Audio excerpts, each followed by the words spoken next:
चंद्र राशि मीन का मासिक राशिफल मार्च 2024। स्वास्थ्य मासिक राशिफल 2024 के अनुसार यह महीना स्वास्थ्य के दृष्टिकोण से कमजोर रहने की संभावना है। महीने की शुरुआत में ही सूर्य, शनि और बुध आपके द्वादश भाव में तथा प्रथम भाव में राहु महाराज विराजमान रहेंगे। इसके अतिरिक्त 7 तारीख से शुक्र और 15 तारीख से मंगल द्वादश भाव में जाकर आपके स्वास्थ्य को बिगाड़ सकते हैं। आपको स्वास्थ्य समस्याओं पर खर्च भी करना पड़ सकता है। अपने स्वास्थ्य को ठीक बनाए रखने के लिए लगातार अपनी स्वास्थ्य समस्याओं पर ध्यान देते रहें और आवश्यक होने पर तत्काल चिकित्सक से संपर्क करें। यदि आवश्यक हो तो उचित मेडिकल जांच भी कराएं जिससे समस्याओं से बचा जा सके। करियर मासिक राशिफल 2024 के अनुसार करियर के दृष्टिकोण से देखने पर यह महीना अनुकूल रहने की संभावना है। दशम भाव के स्वामी देव गुरु बृहस्पति द्वितीय भाव में पूरे महीने विराजमान रहेंगे और वहां से दशम भाव को पूर्ण दृष्टि से देखेंगे। यह आपकी राशि के स्वामी भी हैं, इसलिए आपको करियर में ज्यादा परेशानियां नहीं देखने को मिलेंगी। कार्यक्षेत्र में आपका महत्व बना रहेगा और आप अपने अनुभव और अपनी मेहनत पर भरोसा रखते हुए अपना काम करेंगे। ऐसे में आप जिस भी काम को अंजाम देंगे उसी में आपको सफलता मिलेगी। यदि आप कोई व्यापार करते हैं तो कुछ चुनौतियां अवश्य होंगी। आपके संबंध आपके व्यावसायिक साझेदार से उतार चढ़ाव से भरे रहने वाले हैं। आपको काम के सिलसिले में नई नई यात्राओं पर जाना पड़ेगा जो आपके व्यापार के लिए आवश्यक होंगी।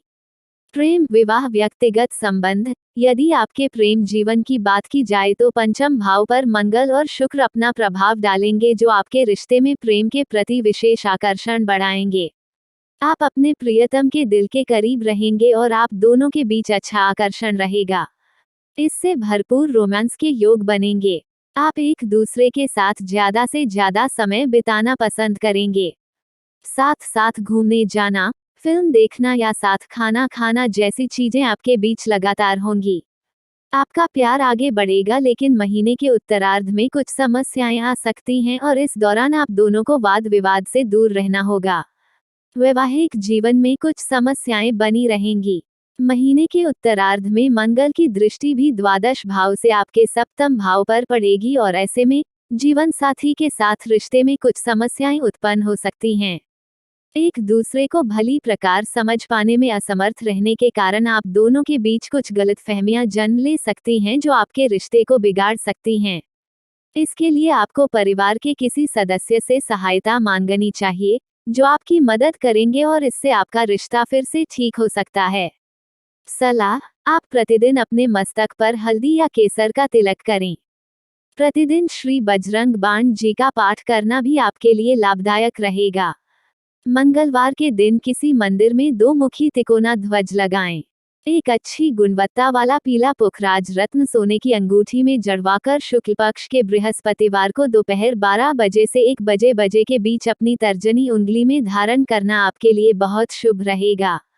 सामान्य यह महीना मीन राशि के जातकों के लिए उतार चढ़ाव से भरा रहने वाला है। आर्थिक तौर पर आपको बहुत ज्यादा ध्यान देना होगा क्योंकि ग्रह स्थितियां ऐसी रहेंगी जो आपको खर्चों के दलदल में फंसाने का काम करेगी।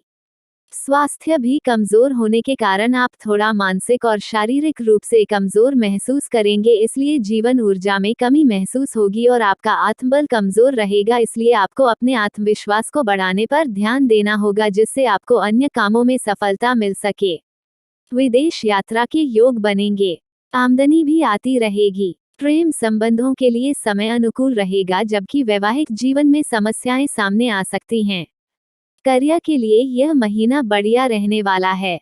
वित्त यदि आपकी आर्थिक स्थिति पर ध्यान दिया जाए तो महीने की शुरुआत में मंगल और शुक्र आपकी राशि से एकादश भाव में विराजमान होकर आपको आर्थिक लाभ प्रदान करते रहेंगे। आप जो भी मेहनत करेंगे उससे आपको अच्छी आमदनी प्राप्त होगी। नौकरी में भी अच्छी ही उन्नति प्राप्त होने के योग बनेंगे। हालांकि द्वादश भाव में बैठे सूर्य, शनि और बुध महीने की शुरुआत में लगातार खर्चों में तेजी बनाए रखेंगे और 7 मार्च से शुक्र और 15 मार्च तक यदि आपकी आर्थिक स्थिति को देखें तो महीने की शुरुआत में ही शुक्र और मंगल एक साथ द्वादश भाव में विराजमान होंगे जिसके परिणामस्वरूप आपके खर्च बहुत ज्यादा हो सकते हैं। आप दिल खोलकर अपनी खुशी से खर्च करेंगे और दोनों हाथों से धन लुटाएंगे। इससे आपको आर्थिक संकट का सामना करना पड़ सकता है। आपको विदेश जाने में भी सफलता मिल सकती है, इसलिए विदेश यात्रा पर भी अच्छा धन खर्च हो सकता है। आपको धन का सदुपयोग करने पर ध्यान देना चाहिए। राहु का दूसरे भाव पर प्रभाव होने से धन संचय करने में भी कुछ समस्याएं आ सकती हैं और आपका धन बिना किसी वजह के व्यय हो सकता है। इस महीने आमदनी कम और खर्चा अधिक रह सकता है, जिस पर आपको ध्यान देना होगा। हालांकि देवगुरु बृहस्पति एकादश भाव को तथा सप्तम भाव को देखेंगे, जिससे व्यापार से और निजी प्रयासों से आपको धन लाभ हो सकता है। बस आपको अपने खर्च को नियंत्रण में रखना होगा, तभी आप अच्छी आर्थिक स्थिति देख पाएंगे, अन्यथा आपका संघर्ष बढ़ेगा। मित्र एवं परिवार, यह महीना पारिवारिक रूप से औसत रहेगा। मासिक राशिफल 2024 के अनुसार दूसरे भाव में राहु विराजमान होने के कारण आप जो कहेंगे वो करेंगे नहीं। अपनी बातों से दूसरे को प्रभावित करने का प्रयास करेंगे। हालांकि इससे कई बार समस्या सुलझ भी जाएगी, लेकिन बाद में बिगड़ भी सकती है। अपनी इस आदत पर ध्यान दें। चतुर्थ भाव के स्वामी शुक्र महाराज द्वादश भाव में विराजमान हैं और 7 तारीख को प्रथम भाव में आ जाएंगे। इससे परिवार में आपका कद बढ़ेगा। परिवार में आपको सम्मान की नजरों से देखा जाएगा। माता और पिता का स्वास्थ्य अनुकूल रहेगा, जिससे आपकी चिंताएं कम होंगी। भाई बहनों का पूरा सहयोग आपके साथ रहेगा। वो हर काम में और हर सुख दुख में आपका साथ देंगे।